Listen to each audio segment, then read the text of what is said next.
Isa pong napakatapang na price prediction ang lumabas para kay XRP na siguradong ikagugulat ng maraming mga traders.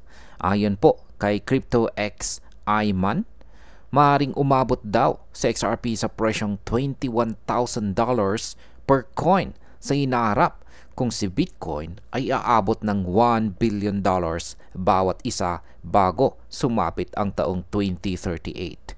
Base po yan sa projection ng Fidelity. Kaya sa video na ito ay aalamin po natin kung paano po nakuha ang numerong ito, gaano po ito ka-realistic at ano ang ibig sabihin nito para po sa atin bilang mga XRP holders. Pero bago po tayo magpatuloy, ay pakibasa na lamang po muna ang disclaimer dito po sa ibaba ng ating screen. Ayan.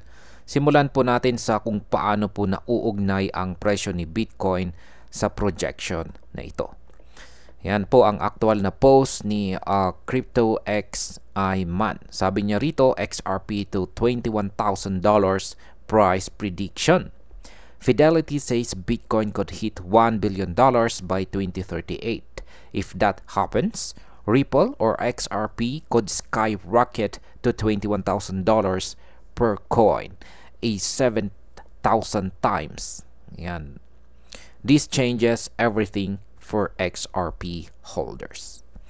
Yan, ayon po sa analyst, si Bitcoin daw na kasalukuyang nasa $113,000 ay may posibilidad na umakyat hanggang $1 billion bawat isa sa loob po ng 13 years or 13 taon kung magpapatuloy po ang global monetary expansion at patuloy ang pagtaas ng inflation.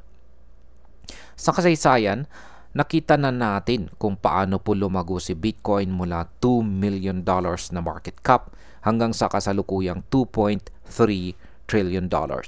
Ipinapakita po nito na kahit imposible ang tingin dati, nagagawa po ni Bitcoin na abutin ang malalaking target.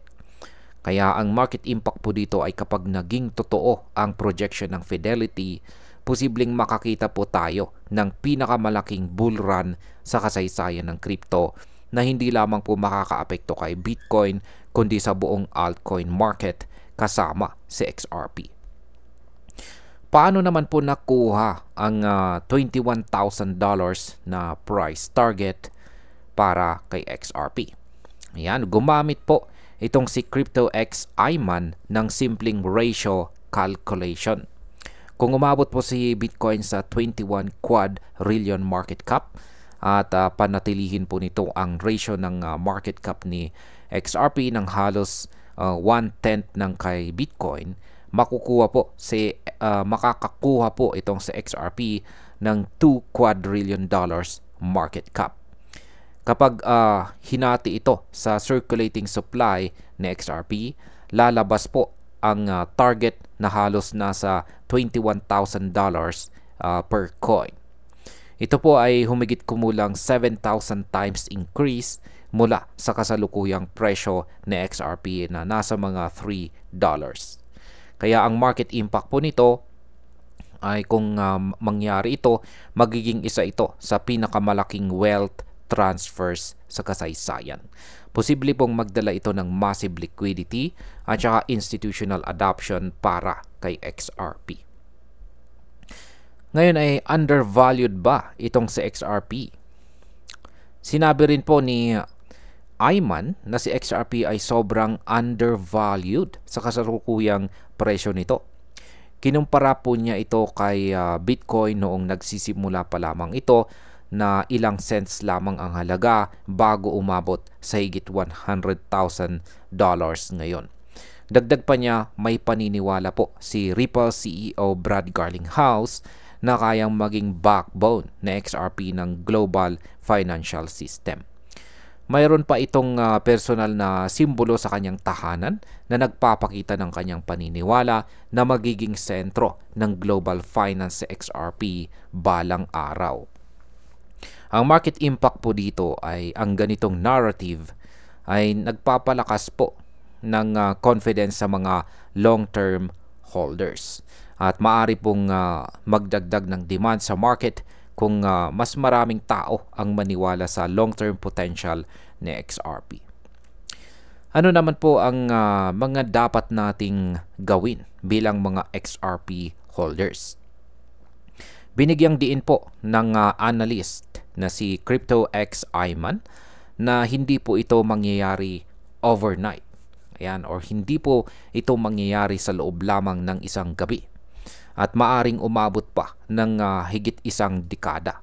Ang mahalaga ay ang patience at saka long-term mindset para sa mga investors na naniniwala sa ganitong projection. Kaya ang market impact po dito ay kung magiging matatag ang presyo ni Bitcoin at patuloy po ang adoption, malaki ang chance na maabot na XRP ang mga target na ito kahit hindi po umabot sa eksaktong $21,000 na presyo itong si XRP. Ayan. Bilang panghuli, ang opinion ko naman po rito ay masasabi kong napaka-agresibo ng $21,000 na price prediction rito, pero hindi ito imposible kung titignan po natin ang kasaysayan ni Bitcoin at ang bilis ng paglago ng crypto market. Ang mahalaga po ay magkaroon po tayo ng tamang expectations at huwag po tayong umasa sa mabilisang kita. Kung tama po ang analysis na ito, si XRP ay maaari pong maging isa sa pinakamalaking success stories dito sa crypto sa susunod na dekada. Pero kung hindi po maabot ang target, dapat pa rin po tayong maging handa bilang mga holders para sa volatility at saka market corrections. At ayan, hanggang dito na lamang po tayo sa video na ito mga ka-crypto. Marami pong salamat sa panonood. Ingat po tayo lagi at God bless po sa ating lahat.